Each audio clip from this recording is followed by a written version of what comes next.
Yeah, decided to change a toe stock. This is the new toe stock, the one that we built here for this fucking. It's still continuing.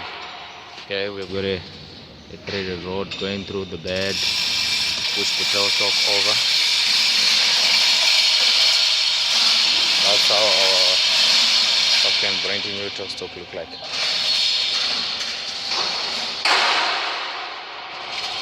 You wanna machine this whole lot of shit here.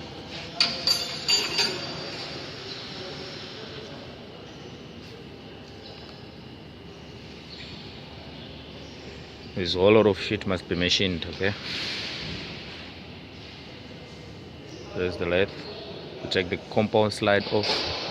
There's a 3-jaw chuck driving that shaft, driving this machine here. Thank you.